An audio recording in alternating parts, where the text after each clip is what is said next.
Hello students, welcome to ideal classes.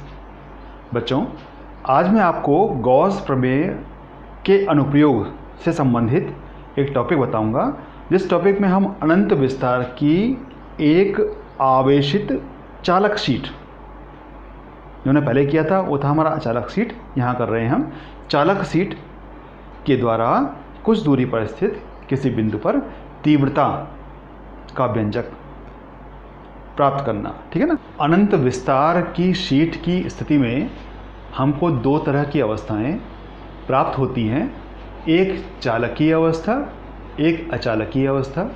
जो अवस्था चालकीय होती है उन अवस्थाओं में आवेश शीट की सतह की सीमाओं पर उपस्थित रहते हैं, लेकिन जो अचालकीय शीट रहती है हमारी, उसमें आवेश संपूर्ण सतह पर फैले हुए रहते हैं।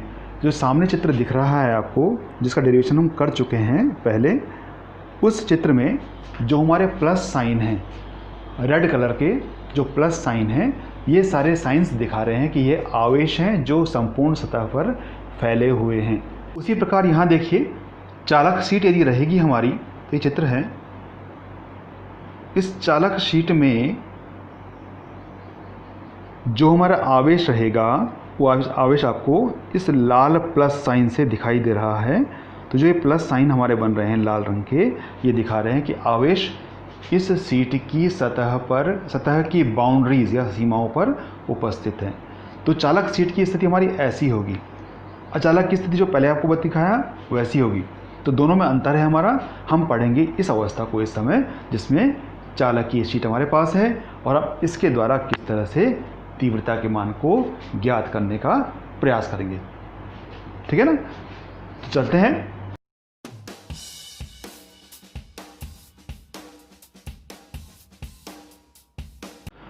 तो बच्चों, गॉस प्रमेय के अनुप्रयोग से अनंत विस्तार की एक समान आवेशित चालक शीट के कारण उत्पन्न वैद्युत क्षेत्र की तीव्रता ज्ञात करने के लिए हमें सबसे पहले चाहिए एक अनंत विस्तार की शीट। एक शीट ऐसी होनी चाहिए हमारी जिसका विस्तार अनंत हो। दूसरा, उस शीट को आवेशित होना चाहिए। ठीक है। उसके बाद उसमें चालकीय अवस्था होनी चाहिए, जिससे हम जब उसमें आवेश दें तो आवेश सारे उसकी सतह की बाउंड्री पर पहुंच जाएं, है ना। तो ये देख के हम यहाँ पर लेते हैं एक अनंत विस्तार की चादर की ये जो स्थिति हमारी ऊपर बन रही है, इसमें देखिए ये लिखा है ऊपर, ये देखिए, अनंत विस्तार की एक समान आवेशित चालक समतल चादर के कारण उत्पन्न वैद्युत क्षेत्र की तीव्रता का व्यंजक हमें प्राप्त करना है। ये हमारा टॉपिक है। ठीक है ना। तो हमने मान लिया है कि माना एक अनंत विस्तार की चादर हमारे पास है, जिसका एक भाग हमारे समक्ष है, जिसे चित्र में दर्शाया गया है। चालक शीट होने से आवेश पृष्ठ की बाह्य सीमा पर फैले होंगे। सीमा पर स्थित एक छोटे भाग में स्थित आवेशों को घेरे हुए काल्पनिक बेलनाकार गॉसियन पृष्ठ खींचते हैं। जो हमारा काल्पनिक बेलनाकार गॉसियन पृष्ठ है, वह सीमा से स्मॉल r दूरी पर स्थित बिंदु कैपिटल P से और बिंदु P' उससे होकर जाता है। गॉसियन पृष्ठ की तीन सतहों S1, S2 और S3 में लघुखंड DS1, DS2 और DS3 लेते हैं, जिनकी दिशाएं तीव्रता की दिशा से क्रमशः 0 डिग्री, 0 डिग्री और 90 डिग्री के कोण बनाती हैं। ठीक है ना। तो ये जो चित्र देखिए, ये सारी अवस्थाएं हमने चित्र में बनाई हैं, जो लिखा हुआ है यहाँ पर। ये देखिए, इस फिगर में जरा इसको जूम कर लेता हूँ, जिससे आपको और आइडिया बन जाए ढंग से।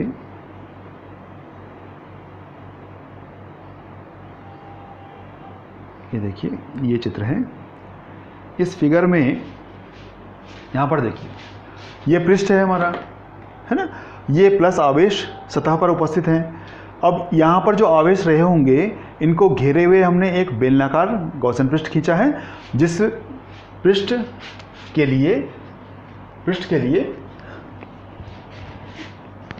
यहाँ से स्मॉल r दूरी पर एक बिंदु P है, जिस बिंदु P से और यहाँ पर अंदर स्थित बिंदु P' से होता हुआ ये गॉसियन पृष्ठ जा रहा है। ये बिंदु हमें इसलिए लेना पड़ रहा है क्योंकि जब इसकी स्थिति यहाँ और यहाँ रहेगी तभी ये पूर्णतः घिरेगा, और घेरना इसको बहुत ज़रूरी है क्योंकि ये गॉस प्रमेय की अवस्था है। इस पृष्ठ में 3 सतहें हैं, S1, S2 और वक्रीय S3। तीनों में 3 खंड लिए हमने लघुखंड, DS1 यहाँ पर दिशा इसकी इस तरफ, DS2 यहाँ पर दिशा इसकी इस तरफ, DS3 ऊपर की तरफ दिखा रहे हैं, है ना। ये सारी दिशाएं जो बन रही हैं ये तीव्रता की दिशा से कोण यहाँ पर 0 बन रहा है, यहाँ कोण 0 बन रहा है, यहाँ कोण 90 बन रहा है। ये देखिए कोण ये 90 बन रहा है, ठीक है ना। तो ये 3 अवस्थाएं हमको दिखाई। तो ये जो मैंने आपको यहाँ पर थ्योरी लिखी थी ये सारा चित्र में बता दिया है ना। अब इससे मान निकालना है हमको, जैसे हमने पीछे अचालकीय अवस्था में किया था उस तरह से हमने यहाँ पे मान निकालना है इसका, कि यहाँ जो हमारी स्थिति है हमें हर खंड से मान निकालकर उस खंड की सतह से गुजरने वाले फ्लक्स का मान निकालना है। तो उसके लिए देखिए पहला पार्ट हमारा यहाँ पर है, ये देखिए निकाला है हमने। यहाँ पर ये लिखा है कि लघुखंड DS1 से गुजरने वाला flux d∅1 = E vector dot ds1 vector implies that d∅1 = E ds1 cos theta. समीकरण नंबर 1 हमारा हो गया, है ना। अब इस एक से हम इस S1 जो हमारे चित्र में था S1, वो देखिए ऊपर चित्र में S1 वो फर्स्ट वाला जो S1 हमारा है, वो जो S1 है वो उस S1 से गुजरता हुआ संपूर्ण फ्लक्स निकालना है हमको। तो हमें इस छोटे पार्ट का करना पड़ेगा इंटीग्रल, तो हमें बड़ा पार्ट मिल जाएगा और उसको लिखेंगे हम इस तरह से। अतः संपूर्ण सतह S1 से गुजरने वाला flux ∅1 = closed integral S1 d∅1 समीकरण नंबर 2 हो जाएगी, ठीक है ना। अब इस नंबर 2 में हम नंबर 1 का मान रखते हैं तो मिलता है हमको ∅1 = closed integral S1 E ds1 cos theta. इससे मिला ∅1 = closed integral S1 E ds1 cos theta. cos theta का मान हमारा 0 है यहाँ पर, तो 0 डिग्री रख दिया इसका मान में, क्योंकि E और ds1 के बीच जो कोण बन रहा है हमारा 0 बन रहा है। अतः ∅1 = closed integral S1 E ds1, चूँकि cos 0 1 होता है तो ये रख के ∅1 = E closed integral S1 ds1 समीकरण नंबर 3 बचा, ठीक है ना। तो हमने ∅1 का मान निकाल दिया, लेकिन इस ∅1 में जो हमारा ये वाला पार्ट है, इस पार्ट को हम S1 का क्षेत्रफल कहेंगे और इसको हम A शो करेंगे। माना इसका जो क्षेत्रफल हमारा बन रहा है वो A है। माना क्लोज इंटीग्रल S1 ds1 = सतह S1 का क्षेत्रफल जिसे हमने A मान लिया है, A उसके स्थान पर रखा हमने, तो मिलेगा हमको ∅1 = EA समीकरण नंबर 4। अब देखिए दूसरी स्थिति, हमने ∅1 तो निकाल दिया, अब बारी हमारी ∅2 की। इसके लिए हम चलते हैं चित्र में। जो हमारा फिगर है ये देखिए, इस फिगर में जो हमारा ये वाला पार्ट है ना, इस पार्ट में हमें फ्लक्स निकालना है। और फ्लक्स क्या होता है? Flux = E ds cos theta, है ना। यहाँ हमारा S2 है तो E ds2 cos थीटा हो जाएगा हमारा, है ना। लेकिन यहाँ पर E कहाँ होता है, किसे कहते हैं? तीव्रता। जो आवेश, कोई भी आवेश रहता है उसके चारों ओर एक दायरा बनता है, उस दायरे से हमको तीव्रता की अवस्था प्राप्त होती है ना। तो तीव्रता के लिए हमको आवेश चाहिए। यहाँ पर आवेश उपस्थित नहीं है क्योंकि सारे आवेश हमारी सतह पर पहुँच गए हैं, तो आवेश उपस्थिति न होने से यहाँ पर E का मान 0 हो जाएगा। इसलिए हम यहाँ पर इस तरह से शो करेंगे कि E = 0। जब हमारा यहाँ E 0 रहेगा तो इस पूरे पार्ट में जो हमारा फ्लक्स रहेगा उस फ्लक्स का मान हमारा 0 हो जाएगा। तो इस तरह से हम यहाँ पर ∅2 को आवेशों की अनुपस्थिति और तीव्रता E की अनुपस्थिति के कारण ∅2 को 0 कह देंगे। अब देखिए यहाँ पर लिख दिया इसको हमने, यहाँ पर ये लिखा हुआ है कि पृष्ठ S2 के लिए, ये लिखा हुआ देखिए ये वाला, पृष्ठ S2 के लिए आवेश की अनुपस्थिति से तीव्रता E = 0, अतः φ2 = 0। ये 5 बन गया हमारा। अब पृष्ठ S3 के लिए, S3 की बारी। पृष्ठ S3 क्या है हमारा? वक्रीय पृष्ठ।